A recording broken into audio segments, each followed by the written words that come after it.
Hallo, ich bin Max von Captaincore.de und ich sitze hier mit Shane von Silverstein. Hello. Hey, how are you doing? Good, how are you, Max? I'm good, thanks. So, how's the tour been so far? It's been great. We've been having a blast. It's it's Germany. Germany's always really nice to us, and this tour has been no exception. Every day's been a lot of fun. Cool. You guys have been playing together for quite a while already, and you finished your new album now.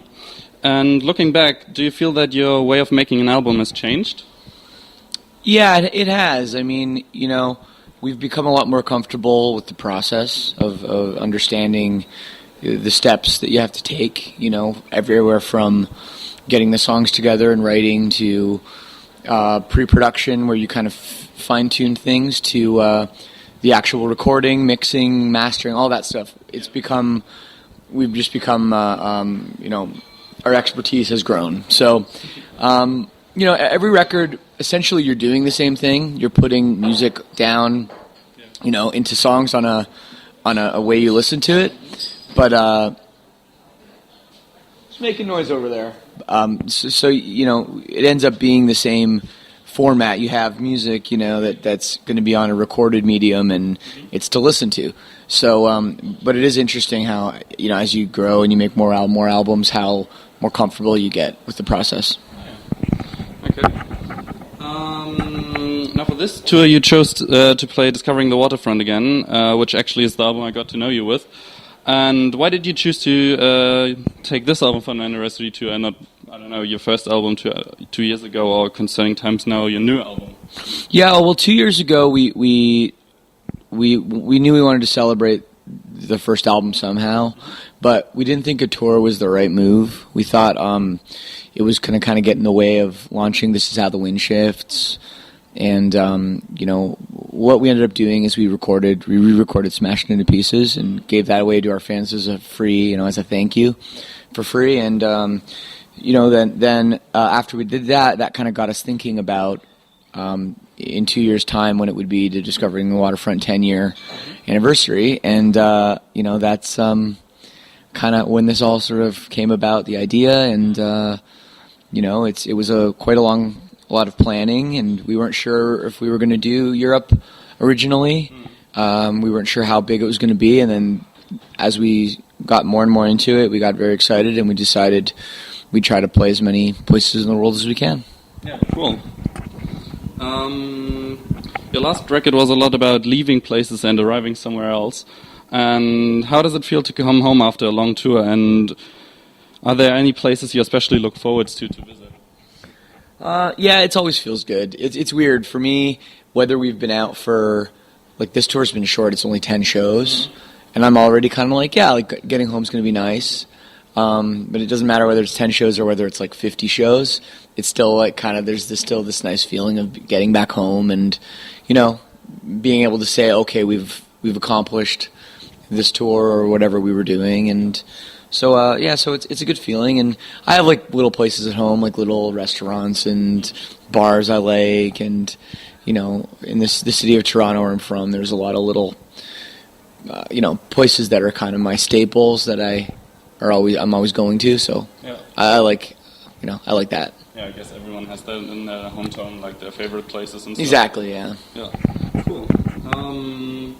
Let's talk about your upcoming album next. It's called I'm Alive in Everything I Touch, and you have already released 2 songs of it, and the title and the melodies sound quite a lot more positive compared to the old albums, well, at least from what I've heard. Is that true, or what's the story behind it? No, that's not true at all, no.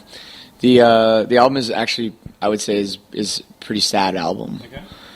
It's very personal. It's quite dark, and it's just, I think a good word to use is sad. So maybe the titles are a bit misleading in some ways.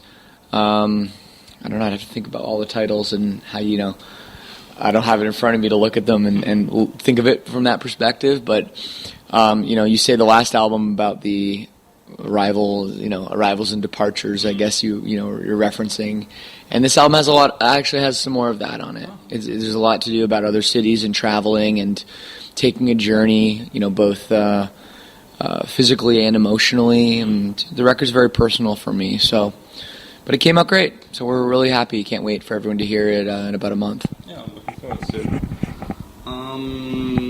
As I'm working as a web designer myself, I'm interested to know how you come up with the ideas for your cover arts and like what's the idea behind them doing these for your albums. Yeah, well, we've worked with the same artist for all our full-length albums. His name's Martin Whitfuth.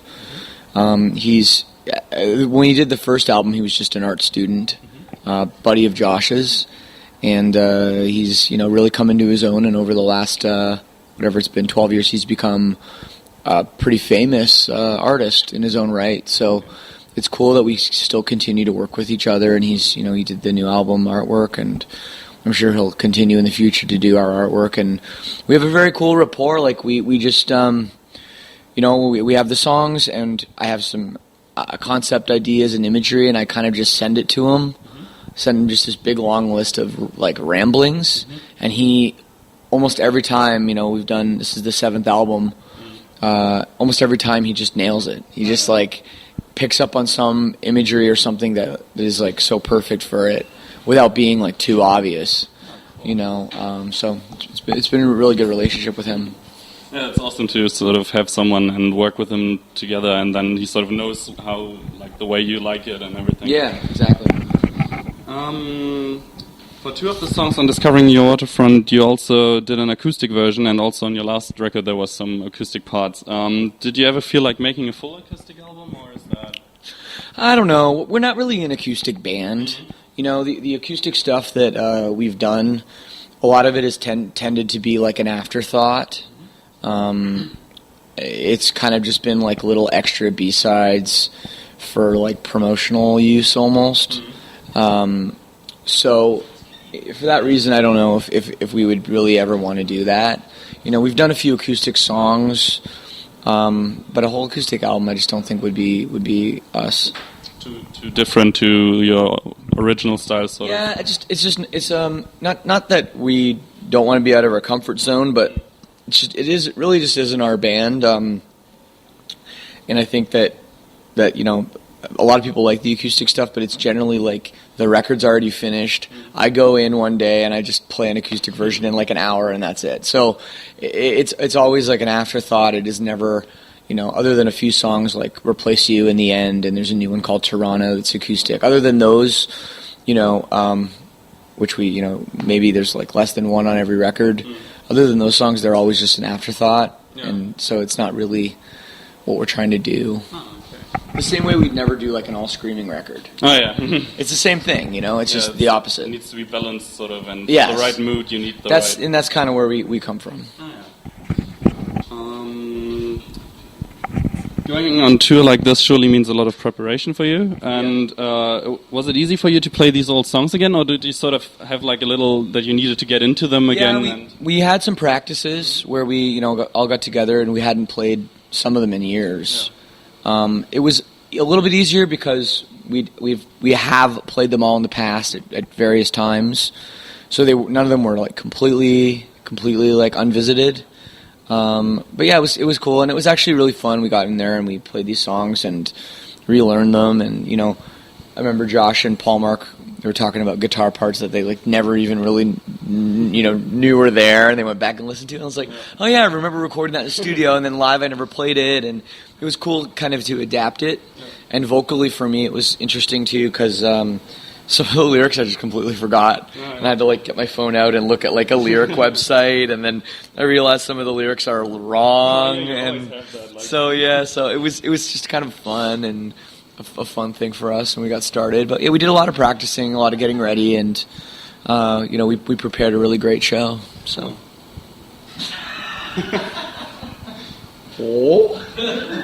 Okay. And do you have a certain event or feeling that you connect to this album, like discovering the He's crazy. I don't know what. Yeah, interesting. I don't. Yeah, he carries that around like most of the day. Sorry, what were we saying? Do you connect a certain event or feeling to this album, like discovering the Waterfront? Oh yeah, many feelings, and it's over a long period of time. We'll play a song and I can remember, this song can bring back feelings of when we first wrote it or recorded it, or even years later playing it in a certain city or whatever. So all those things really spark a lot of like nostalgia and emotion. Yeah. And it's cool, a lot of the fans coming out to the shows has the same effect on them, So it's go ahead. Like a photo album a bit, like looking into a photo album again. And that's right. And we're looking into the photo album together.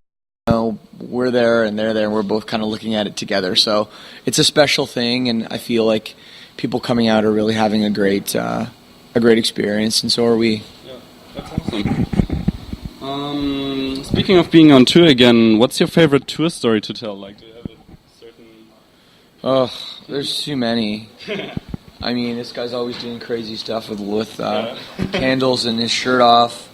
Honestly, it's like I could tell one tour story, but it almost like wouldn't matter because it's like literally every day there's something, Okay. Last night we were standing on the street in Berlin singing all these made-up German songs while drinking vodka and spilling red wine on the street and staining it and writing our names in red wine. So, that's just last night, and sometimes things go crazier and crazier, and then you don't even really remember. So we've seen some shit. Yeah. Okay. 15 years will do that. Yeah.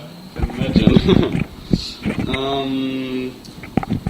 Over the years, you've also gained quite some fans, and you didn't ask us anything on Reddit last year. How important is communication with your fans to you? Yeah, it's important. I think we come from a generation where we were kind of one of the first bands to really have that communication with our fans. Because if you think about, bands that started like in the 90s and the 80s and stuff, there was always this sort of mystery where like you wouldn't have like a lead singer go out and just like walk around the room like it wouldn't it wouldn't even it wouldn't happen like that. There's really this separation between fans and bands, and when we started, it's kind of when the internet was starting to become more of a tool for promotion, and we recognized pretty early like the connection we could have with our fans was going to only help us. So we put our, one of the things we did early on, this is like before social media, is we had our email addresses like right on our website. So people could just email us. So that was how it started. And then from there, people would email and they'd have requests for things. So, and then we ended up going to the merch table after, every show and talking to our fans and that. So that kind of is how it all started. And now it's just this whole thing where, every night after the show, I go to the merch table. I check my email every day. I have fan mail every day. It's just something that it's totally just natural for us. Yeah. Whereas when we first did it, it was like weird, So for us, like with social media now too, I mean, there's no mystery anymore. Everybody's putting themselves out there on Twitter or Instagram and posting pictures of their family and stuff like that. Just wasn't a thing, back in the old days. So something we've embraced. It's probably interesting to get some feedback as well and to see sort of how people like your stuff and what they didn't like and what they like better and stuff like that. That's true. That's a very, very good point, yeah. Oh. You did a re-recording of Smashed Into Pieces that you just told me as well, and back in 2013. Are there other plans of re-recording a song again, or like an album or something? I don't think so. It was kind of like a one-time thing. It was fun. It was fun to do. It was fun to do one song. To go back and do a whole album, I think it would still be fun, but I think maybe it would get a little bit tedious after a while. We did it once, it was great, but doing like 11 or 12 songs would be kind of horrible, I think. So I don't think we'll do that again. Maybe another song here and there, but we have no plans at the time. Oh, okay. Yeah. How much personal experience do you put into your songs? You already said that's like your new album is going to be very personal, but in general, like when you come up with a concept for an album and everything, does that always sort of connect with your personality, or is that sort of? It's interesting. We've done albums like this new one, which is very personal, and we've done albums, for example, like Shipwreck in the Sand, which was, I don't want to say it was impersonal, but it was like very much, that might fuck us up. Please, is there a door over there we can close? Yeah. We'll hold it a little closer. Yeah. Just it's okay. Hold it this way. There you go. Sorry. Yeah. A Shipwreck in the Sand. The Shipwreck in the Sand record. I mean, it was impersonal in that it was a story I'd written, and it was fictional. Yeah.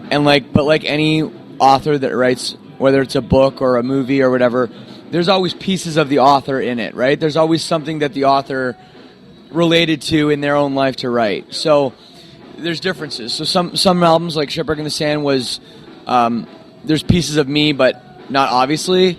Where the new album, there's like obviously pieces about my life and my personal experiences. Okay. Musically scene, do you have any idols or someone that inspired you to make music? When I was a kid, I really liked like Michael Jackson and Kiss, and then the Beatles. I really liked. The Beatles were important, kind of for understanding like what a great song is. And then I got older, and it was like metal and punk rock and like Metallica, and then later on NoFX, and those are kind of those genre of bands is really what shaped me to do this kind of music and love this kind of music, and so. Okay. Yeah, that's actually sort of my next question as well, with that you did a cover song by the Beatles and also Coming Clean by the Get Up Kids, and you also did a NoFX cover, so that sort of shows where that came from. Do you plan on making more cover songs? Like, would you like to do that, or? Yeah, like cover songs are pretty fun. We when we first started the band, we really shied away from it. We weren't trying to do cover songs. We wrote all original songs. And it wasn't until we did the recording for Discovering the Waterfront, which was our second album. We'd already been a band for 5 years. We did our first cover song, which was a cover of a Lifetime, this American band. I don't know if you know them. They're called Lifetime. And they, the reason we did it is because there was going to be a tribute album because they had broken up. So that ended up falling apart, and we just ended up putting it out on our own.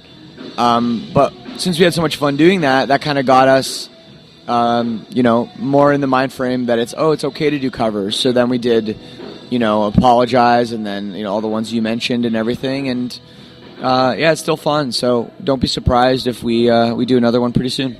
Okay.